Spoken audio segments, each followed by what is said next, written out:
Go inside the Crimson Tide with your hosts Rodney Orr and Gary Harris, keeping you informed on everything Alabama. Tider Insider TV, brought to you by Tuscaloosa Tourism and Sports.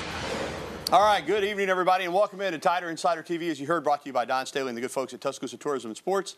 Alongside Rodney Orr from TiderInsider.com, I'm WVOA 23 Sports Director Gary Harris. I started off the day in Indianapolis, but the thrill of doing TITV with you was just too much. There was no way I wasn't going to make it back, especially even though Alabama lost. Coming off the national championship, I wanted to be here, wanted for us to be able to recap it, so I got myself back down here in T-Town. The college football playoff national championship game was a back-and-forth battle into the fourth quarter, and unfortunately, there was a clear winner in the fourth quarter. This time it was not Alabama. Georgia won its long-awaited national championship, the first time since 1980 that they're national champions, and they did it in the fourth quarter. They dominated the fourth quarter. Alabama took an early lead, and then Georgia after that scored 3 touchdowns, including a pick 6 to seal it, beating the Crimson Tide 33-18. Georgia's defense, as we thought would be the case, played much better than they did in the SEC championship game. And Stetson Bennett, after quite honestly being miserable through 3 quarters, I mean, Alabama's defense had dominated Georgia. He got cranked up. Got to give the kid credit. He made some big throws, a couple of touchdown passes, and they bounced back from losing 41-24 in the SEC championship game. Rodney, we knew it was going to be tough, but for Alabama, it's still disappointing. At the same time, it may seem like it's hard to find a silver lining right now, but as usual, Nick Saban and talent-laden Alabama will be among the preseason favorites in 2022. In fact, I think they'll be preseason number 1. Alabama's 2 biggest stars, Heisman Trophy-winning quarterback Bryce Young and outside linebacker Will Anderson, arguably the best defensive player in the country, are just sophomores, so they'll be back. And Saban believes those players and the team will bounce back. In fact, the players like Bryce Young seemed to take the loss last night harder than their head coach.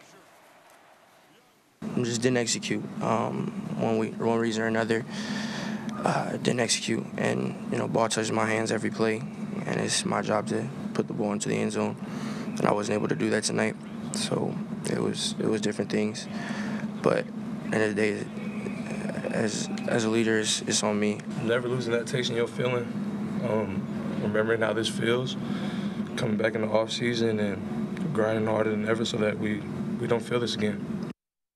All right, Rod, let's get to it. Your analysis. All right, let's start with the offense. Alabama still moved the football last night for 399 yards total offense, and Bryce threw for 369. Unfortunately, the running game with a healthy Brian Robinson Jr. this time did not. They got 115 yards in the SEC championship game, just 30 yards last night. Let's start there. And we knew, particularly after Jamison Williams went out of the game, that you would need to be able to run the football some, and really Alabama struggled last night to do that. Yeah, but I think the real key is that when they got in the red zone, got down, you have to settle for 5 field goals. One of those was blocked. That's really big. You had 2 touchdown passes dropped when Latu obviously dropped one. I think Agiye Hall had a great opportunity to reel one in. You've got to be able to convert those in this game. How you beat Georgia is you pressure them with your offense. You score points. Right. You kind of take them out of their game plan a little bit, force them to do some things. Look, Stetson Bennett threw it, 50 times in the SEC championship game? He threw it 26 times last night. That's Georgia's formula. So I just really think, you want to try to put the ball in his hands more, make the game, him have to win the game. But at the same time, you have to give it to him. In the final 10 minutes, after he turned the ball over, Alabama went ahead 18-13. He was 4-4 for 83 yards, 2 touchdown passes. So he was clutch last night. You have to give it to him. And you mentioned the red zone. That's the biggest disappointment in the game, as you alluded to, Rodney, because and then we're not talking about inside the 20. They were inside the 10 a couple times. I mean, it had first and goal at like the 5 or 6 and wound up having to kick a field goal. You convert a couple touchdowns there, and it's a different game. Totally. Then Georgia's in real comeback mode. That has been something this year. If there's been an Achilles heel for that offense, and at times has been red zone woes, and that continued last night. Yeah, and 2, I mean, obviously this turned out to be a very depleted Alabama wide receiver core. Doubt. Let's just be honest. When you lose John Mechie and you lose Jamison Williams in this game, you're playing a lot of young players. You're really down to 2 experienced tight ends, Jaleel Billingsley, Cameron Latu, and a possession receiver, Slade Bolden. They're playing a lot of young guys. This is a difficult task. I thought Bryce Young performed under the circumstances, under a lot of duress. in a phenomenal fashion. And more on Jameson Williams in a moment. Real quick word on the defense. For 3 quarters, they were phenomenal. I did think they got worn down in the 4th quarter, and give Georgia credit for that. That's a big physical offensive line. I mean, they're huge. But for 3 quarters, that defense played great. Well, last week in my prediction, I said I thought the Alabama defense would come up big. They did. I mean, with 10 minutes left in the game, Georgia's got 13 points. I know. I mean, they had barely over 200 yards of offense, and then, the last 10 minutes, things fell apart. All right, Rod. Now it's time for Coach Talk. Alabama wide receiver Jameson Williams suffered a non-contact injury in the 2nd quarter of the college football playoff championship game. After the game, head coach Nick Saban said the team wouldn't know the extent of the knee injury until he gets an MRI. And Williams wanted to play in the 2nd half, but the medical staff ruled him out.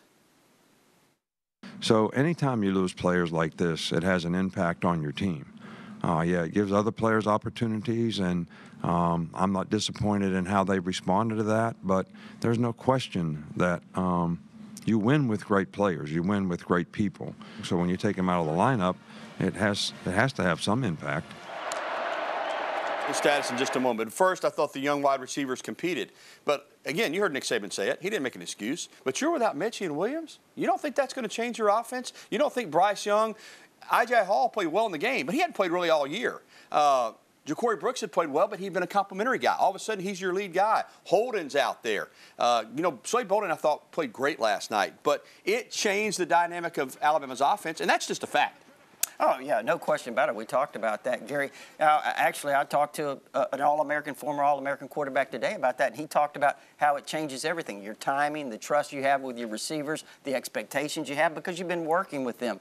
And those types of things just weren't there last night. Campbell, too, came up big. He had 103 yards receiving, had a touchdown, the tight end, and that's great news there because, you know what, he's been a guy that converted from defense and has had a nice year. All right, Jameson Williams, we do have an update. Rodney, unfortunately, it's bad news. It's being reported that he did tear the ACL.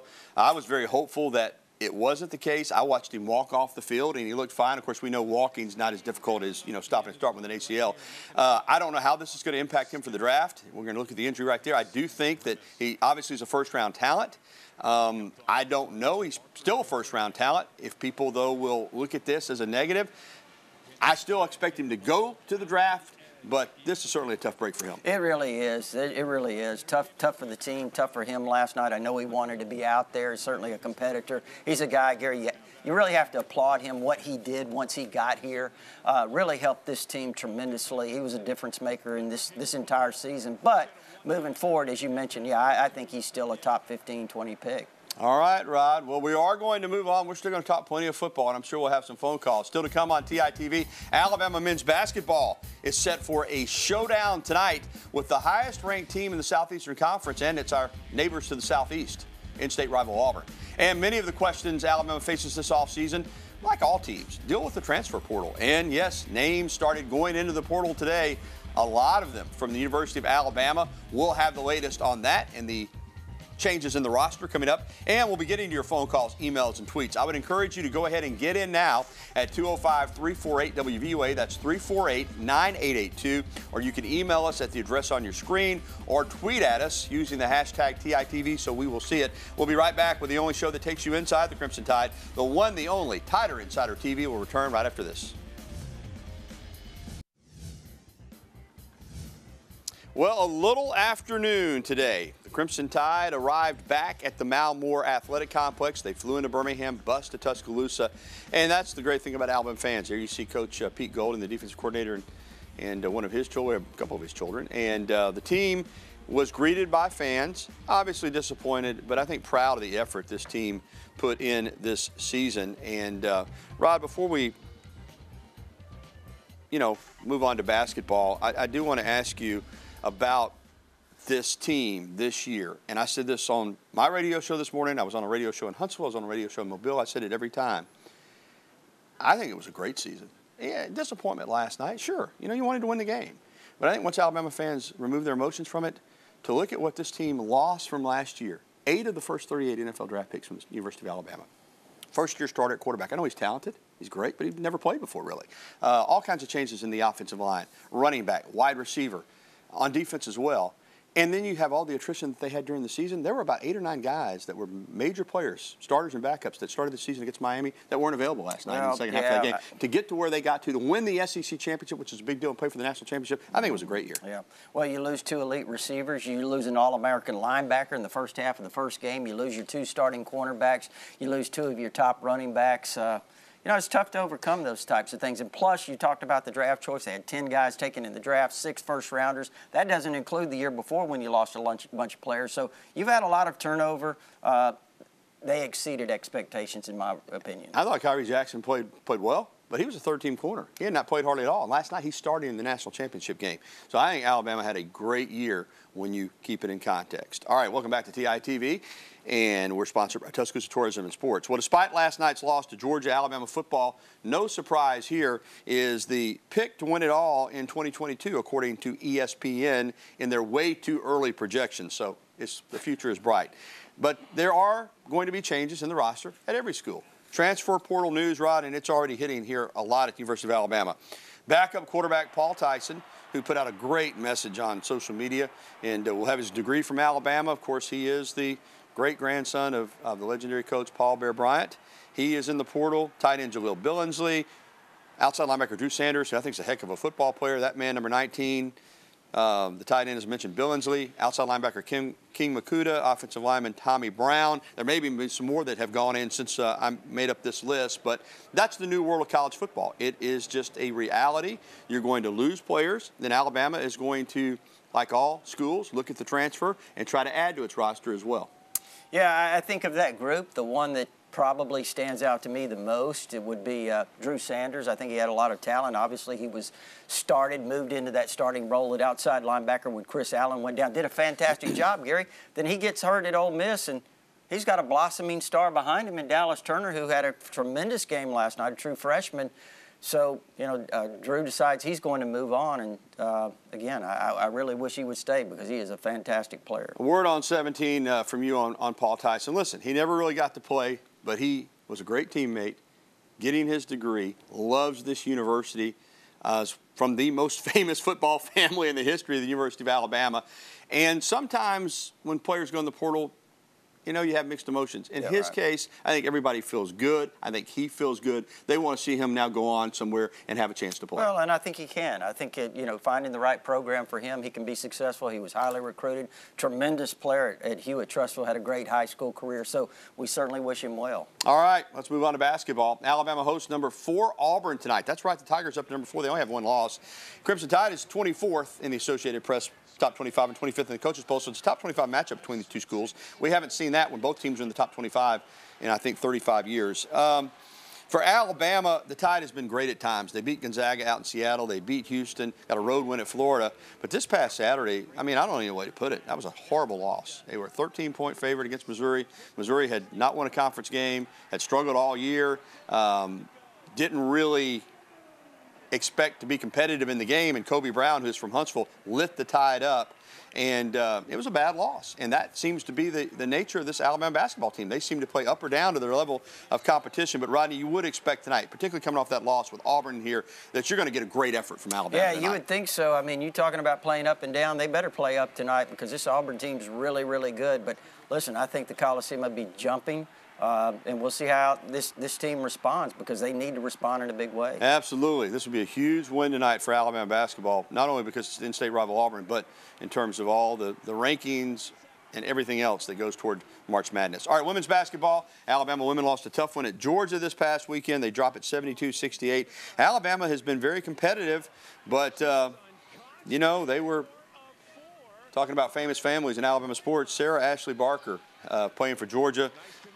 Had a big steal, and she was, you know, highly recruited by Alabama. Her dad is national championship winning quarterback Jay Barker, but she wound up at Georgia. Georgia coached by a former Alabama player in Joni Crenshaw, and Georgia wins at 72-68. All right, more TITV, your phone calls, emails, and tweets coming up next right here. There's the phone number, 205-348-9882. We want to hear from you, Tider Insider Nation, your thoughts on that national championship game last night up in Indianapolis. We're back after this.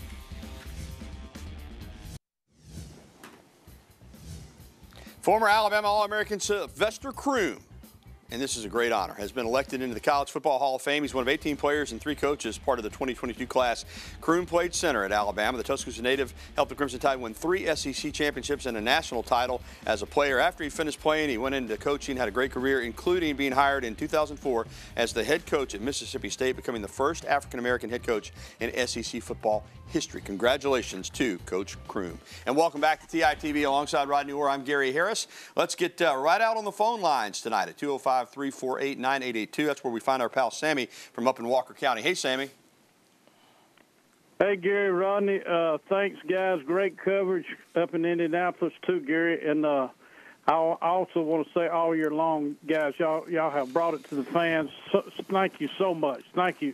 But, you know, I wanted to win, of course, and everything, but I was just so proud of the team, how hard they fought, how tough they fought.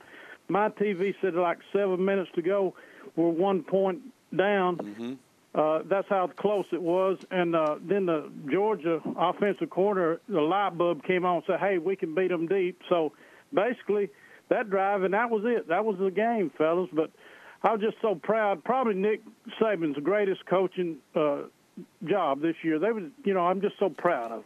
Well, I think your sentiments, Sammy, I think represent most of Bama Nation, because this team did do a great job. I mean, again, it is what it is. You play the game with who you've got. No excuses. Georgia won. They deserved it. But there are a lot of teams that if you had lost the number of players that this team lost during the course of the season, might have not have finished 500. I mean, as we talked about earlier, they went through a lot of top players, and to fight like they did all the way to the very end. That's the one thing I'm going to take away from this team. Yeah, they were young. There were some maturity issues early on and some growing. But they fought, Rodney. They did. They fought through a lot of adversity, overcame a lot, no question about that. We've detailed that many times. But, you know, when you have a young team, Gary, and you lose 6 starters, you're even younger. I mean, you're even more inexperienced. And I think they had to overcome that. They did that. Winning the SEC West, certainly one of the toughest divisions there is. Winning the SEC championship, pretty phenomenal year, Sammy. All right, Sammy, thank you, too, for the phone call. Let's get to an email.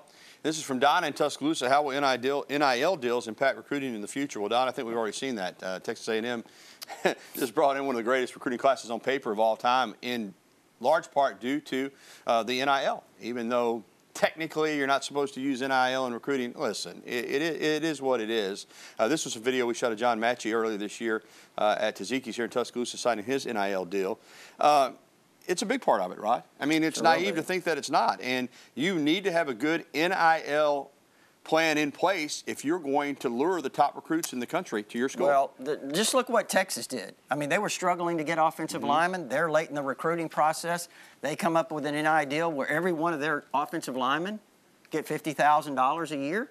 All of a sudden, even if you don't play at all, they've got 3 or 4 top guys that commit to them that were headed elsewhere. Yeah. So that's how it impacts recruiting. Yep. All right, more phone calls and emails coming up right here. There's the phone number again, 205-348-9882. We'd love to hear from you, Tider Insider Nation. We'll be back after this.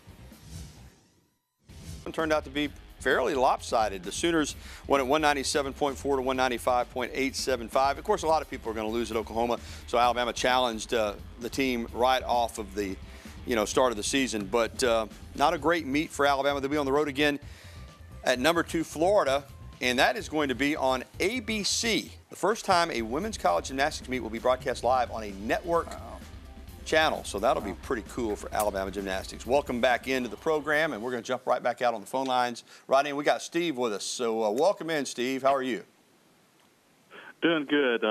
First of all, I just want to let y'all know I think both you and Rod do a great job. I have basically 2 questions. Okay. One is, of our juniors who are eligible for the draft, besides Evan Neal and Mechie and Williams, who pretty much everybody thinks is going, who do you think of the rest of the juniors might leave? And on the coaching side, what are y'all hearing about any assistant coaches that might be taking other jobs? All right, Steve in Birmingham, great question. Rod, let's start with some possible other early departures. I think you got to look at Christian Harris, Henry To'oTo'o as possibilities. Anybody else jump to mind? I think To'oTo'o will be back. Okay. Harris probably leaning towards going based on what I hear. Other than that, off the top of my head, Emil Ekiyor could certainly be a guy that would consider it. You know, I don't know exactly where he is, but that could happen. And some of those secondary guys, you know, even if you're a senior, you can come back if you choose because of the extra year because of COVID. So a guy like Josh Jobe could actually come back if he wanted to. Yeah, I expect Josh to go. Okay. I would think so. You know, I think Jordan Battle and DeMarco Helms will be back. That would be my guess. Yeah, all right. Thanks for the phone call. All right, let's get to an email here on TITV. Okay, I know what the email is about, right? They don't have the graphic on it, but it was about the quarterback situation next year. Obviously, you got Bryce Young. Yeah, Patrick and Hoover. What's the backup quarterback situation? You got Jalen Milroe. You got a true freshman coming in, but outside of that, with Paul Tyson leaving nobody else on scholarship. Yeah. Well, hey, Jalen Milroe is a fantastic athlete. We know that. He's a developing guy. There's no question about that. I mean, he's a phenomenal talent. But, you know, we'll see. He has a great opportunity this spring. And then Ty Simpson, the true freshman, is going to be here from Martin, Tennessee, 5-star player. I think he's a terrific talent. When you talk about an all-around, a passer, runner, he can do it all. Real quickly on Bryce Young, I mean, the backup quarterbacks weren't used much this year. He may not be the biggest guy, but he proved to be incredibly durable. He took a lot of shots. He took a lot of shots last night. Now, Gary, there was some I think Georgia got away with. Yeah. Some late hits Georgia got away with on him. Tough kid. All right, we'll be back after this. All right, what about Jaylen Waddle? He set the NFL rookie record for receptions in a season with 104. Teaming up with Tua, Waddle is just a guy, he's electric, and he proved to be exactly what the Dolphins thought they were getting when they drafted him. All right, that is going to do it for TITV, presented by Tuscaloosa Tourism and Sports. A reminder that you can catch a replay tonight at 10:30, or you can catch it anytime at WVUA23.com. Also, it'll be linked to TiderInsider.com. So for Rodney Orr, I'm Gary Harris. Thanks for watching. Football season is over, but you know what? It'll be back before you know it. Join us tonight at 10 for an Alabama-Auburn men's basketball recap. That's going to do it. Have a great night, everybody. Roll Tide.